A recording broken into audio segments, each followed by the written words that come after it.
Hello everyone, PR and Branding Committee welcomes you to a brand new episode of Simsa Radio. I, Shishir, along with my co-host Sakshi, present to you Entrepreneur Tales. Our esteemed guests for the day are two bright young business minds who will share experiences of their journey to becoming successful young entrepreneurs. Over to you, Sakshi. Today we have with us two aspiring entrepreneurs, Simran Kadri from Polyworld Shelters Hi everyone. and Anna from Hotheads. Hello, thanks for having me. I would like to ask Simran and Anna that what is your business about and what inspired or motivated you to develop your idea into a full-fledged business? Thanks, Sakshi. So, my business, Polyworld Shelters, is about making shelters, like the name suggests, for super bikes. That's what we started with. So, we have the BMWs and the Ducatis and, all of these high capacity motorcycles, which were being parked in, the parking spaces and were being fidgeted by a lot of kids and being troubled by rats and dogs and cats. And really, the upkeep of these bikes was so expensive that we had to come up with an idea which really helped to maintain this particular motorcycle without really, causing an extensive expense to the owner. So that's what Polyworld Shelters is all about. My business is basically artistic, so we do Zardozi work, and I try to take Zardozi, that is hand embroidery, and I try to merge it with calligraphy and patterns, and I create pieces of art. Wow. So Simran, you are actually tapping all the boys, who are crazy and in love with their bikes. And on the other hand, Anna, you are actually enhancing the work of all the artisans with the help of your business. Very, very interesting. So, now, in brief, can you please explain the operations and sourcing side of your business? Sure. So Polyworld Shelters, a Polyworld shelter typically has two parts: the frame of the shelter, which is a metal structure, and it has a fabric that covers it. So this frame is something that we outsource simply because that's not our field of expertise. We outsource it from numerous fabricators and powder coaters, and therefore and thereby just reassemble the product. And the fabric, however, is something that we have our own IP in. So we tend to manufacture the fabrics ourselves and then even stitch it custom to each and every frame. Whereas my business, I work with the artisans that are from West Bengal, Kolkata. So this is a small city called Midnapur where my artisans are from, and so I design the product and then I send them the design and I send them all the raw materials, and according to my design they make the pieces of art. From Kolkata to Mumbai, it all seems covered, folks. Those are some very impressive supply chains given the nascent stages their businesses are in. So, Simran and Anna, what challenges did you face at the beginning of your journey? And also, since we all know that COVID-19 has impacted and affected all industries, how has this pandemic affected you? I think, Sakshi, the biggest challenge that we faced as Polyworld Shelters was that there was no other company in the market that was making the same product. So, we were someone who developed a tent for a motorcycle, where in a world where people were using regular fabric body covers. So the main idea, the main challenge behind this was really changing the perception of the people and, kind of welcoming them to the idea that this is something that not only does everything that a regular cover does, but does it in a much more effective way and doesn't really damage your motorcycle in the process of doing so. So that was the biggest challenge. It was just changing the perception of people and really bringing a new product in the market, a new idea in the market. And as far as COVID-19, I feel like we are one of the many businesses that did suffer tremendously. I wouldn't lie, but I would also want to, say that we benefited from it in the fact that motorcycle sales dropped. So customers were now not wanting to buy, not able to rather buy new motorcycles, and had to really preserve what they had. So they looked to companies like us to kind of extend the life of the bikes that they already had. So that really helped us. But obviously we did face we had to keep our operations shut during the lockdowns, and considering the fact that we operate from Mumbai, which is the hotspot, we did face a lot of issues in that, but we had to kind of keep all of that in mind and still keep the business running. Yeah. My brand, on the other hand, is actually a product of the lockdown. So after COVID struck, I had this business. It was this business model of a boutique on wheels. It was called Dial Darzi. So during COVID, that had to stop temporarily, and then Hot Heads came into being. So the initial hiccups were there on how we were going to communicate, because he was in Midnapur, I was in Bombay. But other than that, we've not had too many hiccups and glitches. Okay, hopefully we all will recover soon from this pandemic phase. Do you have any idols, any business personalities you admire? I think I most resonate with Falguni Nayar. She's the founder of Nykaa. I just feel like she's someone who created something out of nothing, and she did it in a very, very inspirational way. Nykaa is something that no one would have thought. And she started with something as basic as makeup. And back in 2012, if someone told you that there is an entire website that literally only sells makeup and cosmetics, no one would go there, because people had this thing, women have this thing that they want to try their makeup before they purchase it.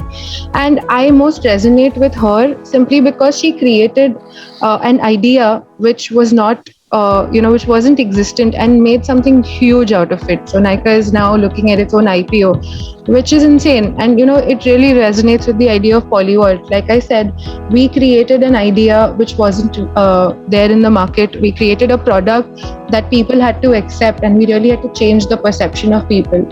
So I really resonate with Falguni Nayar ma'am, and hope to be like her someday. I think Ritu Kumar is someone I look up to. It's not because she's in the fashion business, but it's because how she started. It was such a humble beginning. She had like this two small tables that she set up in Kolkata, and then right 2 decades later, she's into the international market. So I think that's something I look up to. How from a humble beginning, she's now like this sensation in the fashion world. That's who I look up to. I love makeup, but I don't have the time to put it on anymore.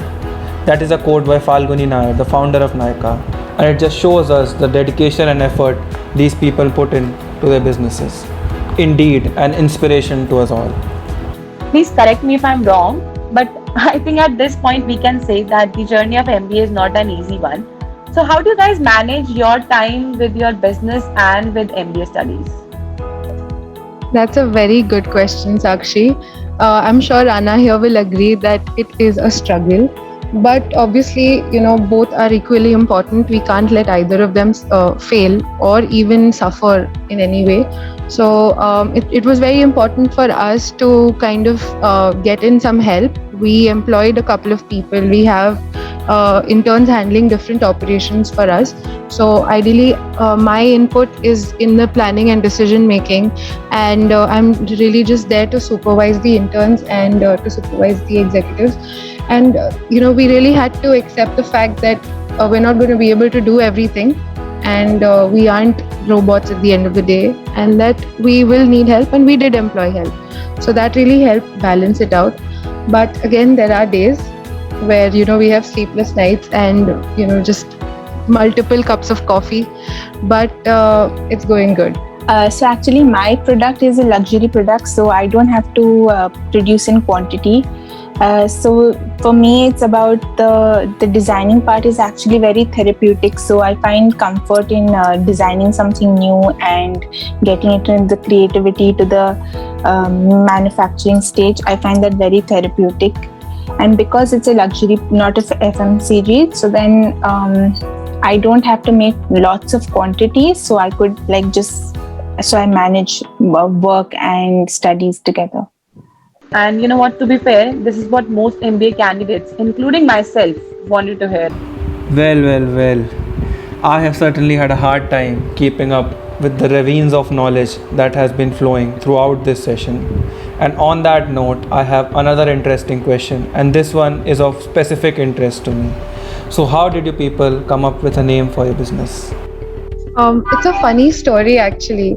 So Polyvault Shelters is actually named after Polycoat Corporation. So my partner has a family business named Polycoat Corporation, and since we were such a new business, we didn't really have the means to get a GST registration and get all of the documentation, a current account, etc.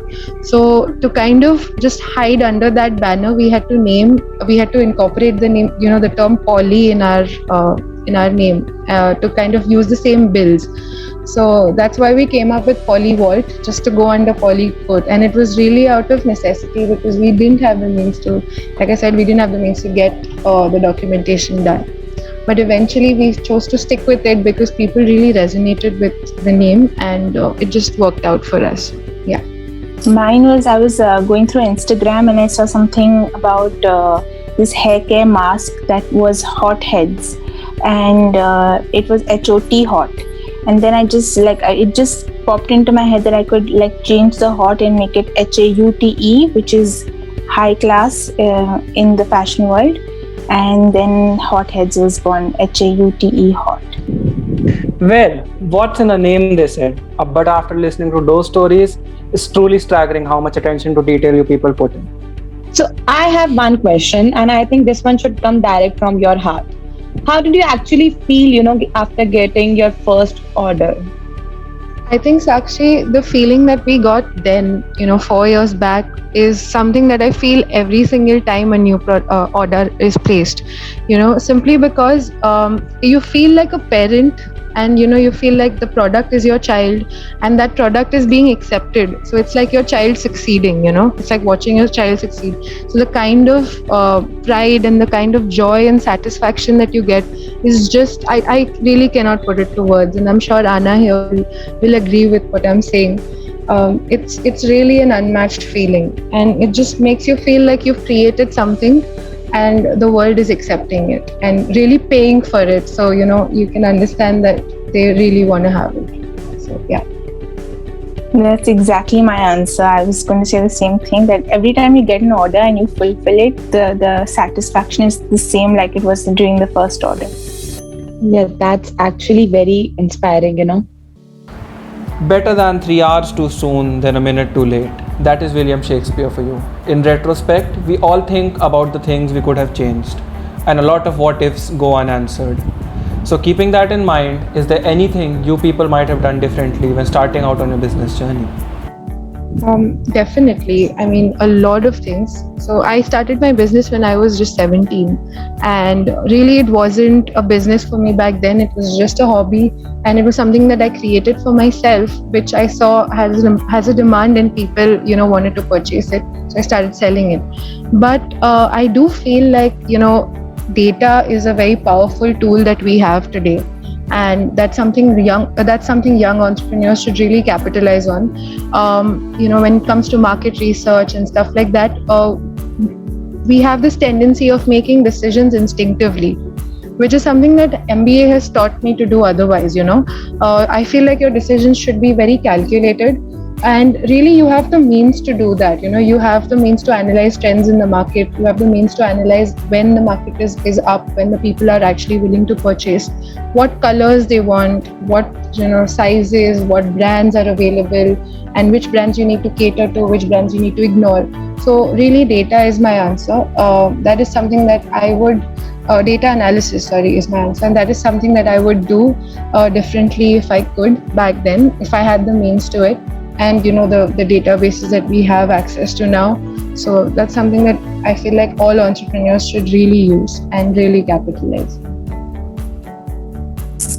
I think every business has a different set path. You can't say that this is the set path. There's always trial and error. But I would never want to change any of the errors I made, because I think that set my path. That's made my journey what it is today. So I think the glitches and the fall, that is important too. Yes, it is well said. It is okay to make mistakes as long as you learn from them. So I have one final question for you guys, and that is, what suggestion or advice would you give to our future young entrepreneurs? Sure. I mean, it really isn't a pro tip. It's just one piece of advice that I have, and that I wish someone told me then, is that when you really believe in your dream and when you really believe in your idea, I think you should do whatever it takes to really work for it, and don't let anyone else stop you. So there were a lot of things that really hindered my way. The first thing being that I was a girl, a 17-year-old girl working in a industrial compound with all these laborers all over the place, and I had severe issues from my family asking me to stop going there, and they'd want me back home at 4 p.m. and all of that. And I understand safety is a concern, but really it was a hindrance, and it was something that I had to overcome, and something that really helped me grow. So there's so much that you can do, and there's so much that can stop you, but don't let that stop you from doing everything that you can do. That's all I'd like to say. And another thing that I've noticed is that MBA really helps you when it comes to business administration, simply because the concepts are highly relatable for someone who wants to start their own venture. And if you really follow them, it can help you avoid a lot of mistakes. That's something that I'd like to say. So really, it's all about following your dream, and if you can dream it, you can definitely do it. My word of advice would be that don't overthink it. A wise man once said that opportunities are like clouds. Once they pass, they never return.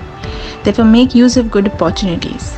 So my advice would be dive deep in, take a chance, and let failure mold you into the person you look up to. There's great satisfaction in being your own boss, however small your business. So take that chance. Definitely. And I believe that everyone, including myself, will take these suggestions into consideration. I would like to thank Simran and Anna for being with us and sharing their invaluable insights with us. Thank you so much, Thanks Sakshi for and having Shishir. us. Thank you. Thank you for having us. And I do hope to have many more entrepreneurs come out of KJ and obviously work together. And with that, we have come to an end with today's episode. In the words of Walt Disney, all our dreams can come true if we have the courage to pursue them. I hope that we all could follow our dreams.